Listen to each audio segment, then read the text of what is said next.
وهو سبحانه قد جمع فيما وصف وسمى به نفسه بين النفي والإثبات، فلا عدول لأهل السنة والجماعة عما جاء به المرسلون، فإنه الصراط المستقيم، صراط الذين أنعم الله عليهم من النبيين والصديقين والشهداء والصالحين. فرمایا کہ وهو سبحانه قد جمع فيما وصف وسمى به نفسه بين النفي والإثبات. اللہ تعالیٰ نے جمع کر دیا، قد جمع کر دیا فيما وصف وسمى به نفسه، جو بھی اپنا وصف اور نام ذکر کیا اپنی ذات کا جو بھی وصف بیان کیا اور جو بھی نام ذکر کیا، اللہ نے وہاں جمع کر دیا بین النفی والاثبات، نفی اور اثبات. اللہ تعالیٰ کے ناموں میں دو قاعدے اور آ گئے، نفی کا اور اثبات کا. کچھ ناموں میں نفی ہے جن سے اللہ پاک ہے، اور کچھ ناموں میں اثبات ہے جن کا اللہ مستحق ہے. پہلے قاعدے کیا گزرے کہ اللہ کے تمام نام حق ہیں جن پر ایمان لانا ضروری ہے، تشبیہ کے بغیر، تکییف کے بغیر، تمثیل کے بغیر اور تحریف کے بغیر. یہ قاعدہ اور آ گیا کہ اللہ رب العزت نے اپنے ناموں اور صفات کے ذکر میں دو چیزوں کو اکثر جمع کیا ہے، نفی کو اور اثبات کو. کچھ صفات ایسی ہیں جن سے اللہ پاک ہے، ان کی نفی ہوگی، اور کچھ صفات ایسی ہیں جو کمال کی ہیں جن کا اللہ مستحق ہے، وہ ثابت ہے. تو اللہ تعالیٰ کی صفات اور اسماء میں ایک قاعدہ یہ بھی ہے کہ نفی اور اثبات آپ کو ساتھ ساتھ ملیں گے. فلا عدول لأهل السنة والجماعة عما جاء به المرسلون. اب جو اہل السنہ والجماعہ ہیں اور طائفہ منصورہ ہیں، ان کے لیے پھرنا نہیں ہے، لا عدول، پھرنا جائز نہیں ہے، عما جاء به المرسلون، اس عقیدے سے، ان اصولوں سے جو رسول لائے.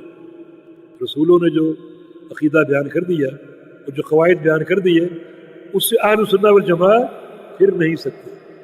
یہ بھی ایک اصول ہے کہ اللہ تعالیٰ کے اسماء اور صفات نفی اور اثبات کے ساتھ ہیں. کچھ صفات کی نفی ہے جو اللہ کے لائق نہیں ہے، جن میں نقص ہے، کوئی کمی ہے، جیسے نیند آنا یہ کمی ہے، اللہ کو نیند نہیں آتی. یہ نیند کی نفی اللہ سے کی جائے گی.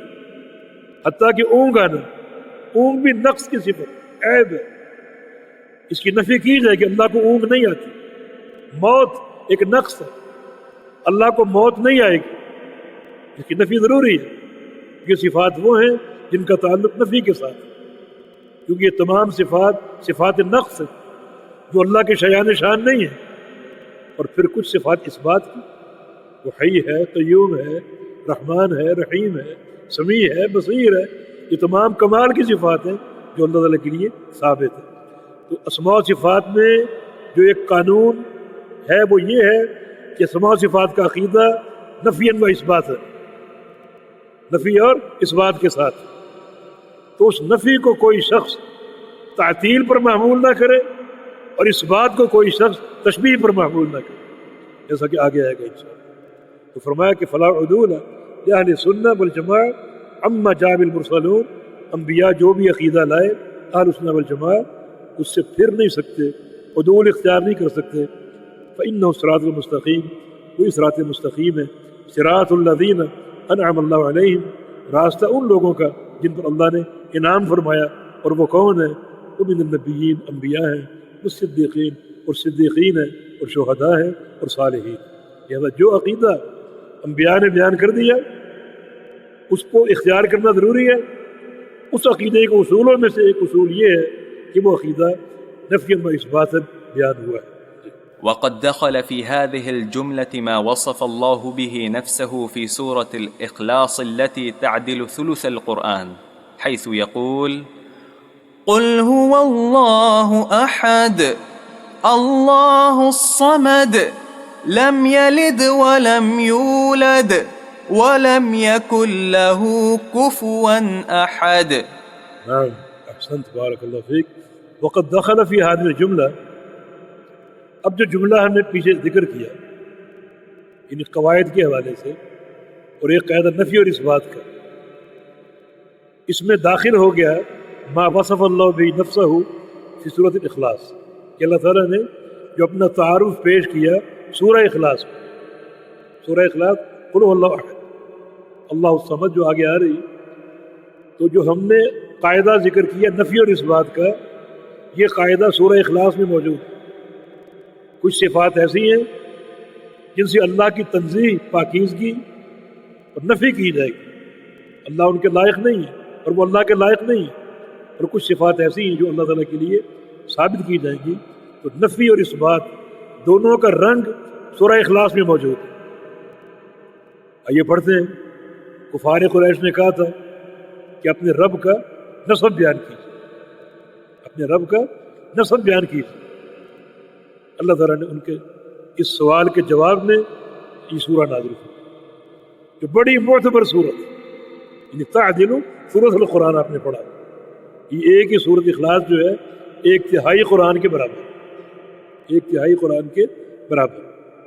اور بڑی بابرکت. امام دارقطنی کا قول ہے کہ قرآن پاک کی جتنی بھی صورتیں ہیں سب سے بڑھ کر فضیلتیں اس صورت کی ثابت ہیں.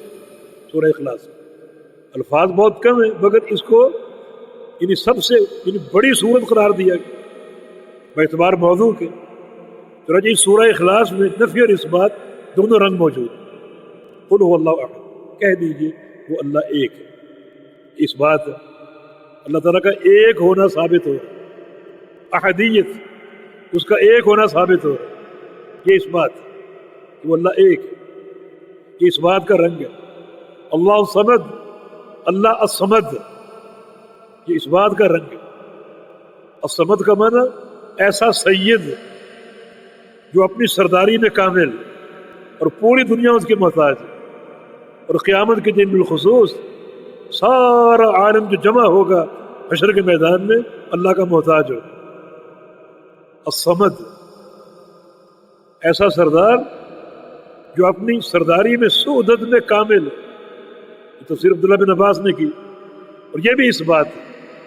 تو پہلی دو صفات ان میں اس بات کا رنگ ہے. اللہ ایک ہے، یہ صفت اللہ کے لیے ثابت ہے.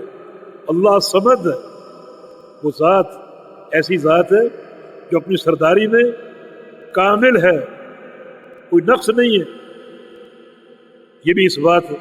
آگے لم یلد ولم یولد، نہ اس نے کسی کو پیدا کیا، یہ نفی آ گئی نا. اس نے کسی کو پیدا نہیں کیا، وہ اس کی اولاد نہیں ہے. ولم یولد، اور نہ وہ کسی سے پیدا ہو، نہ اس کی اولاد ہے نہ اس کا باپ. یہ صفت ہے، یعنی اولاد ہونا باپ ہونا صفت نقص ہے جو احتیاج کو ظاہر کرتا ہے. اولاد ہونا اور باپ ہونا احتیاج کو ظاہر کرتا ہے. مانا بندہ محتاج ہے. انسانوں کو ضرورت ہے اولاد کی اور باپ کی، خالق کو نہیں. تو خالق اس سے پاک ہے. اور یہ نفی کا رنگ ہے. ولم یکن لہ کفوا احد، اصل میں یوں ہے ولم یکن لہ احد کفوا، ولم یکن لہ احد کفوا، اور کوئی نہیں اس کا ہمسر، اس کا ہم مثل. تو کفو کی بھی نفی ہے یہاں. تو سورہ اخلاص میں اللہ تعالیٰ کی 4 صفات کا ذکر ہے.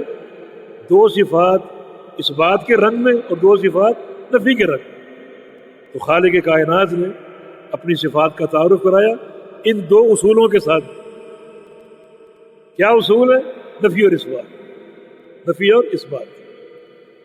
اچھا، نفی اور اثبات جو ہے یہ قاعدہ ہر صفت پر بھی جاری ہو سکتا ہے. ہر صفت، جیسے اللہ تعالیٰ احد ہے، یہ اثبات ہے. اس پہ نفی کا پہلو یہ ہے کہ اور کوئی احد نہیں ہے، اور کوئی احد نہیں. اللہ الرحمن ہے، یہ اثبات ہے، اور کوئی رحمان نہیں. اللہ تعالیٰ الصمد ہے، یہ اثبات ہے، اس کے سوا کوئی الصمد نہیں.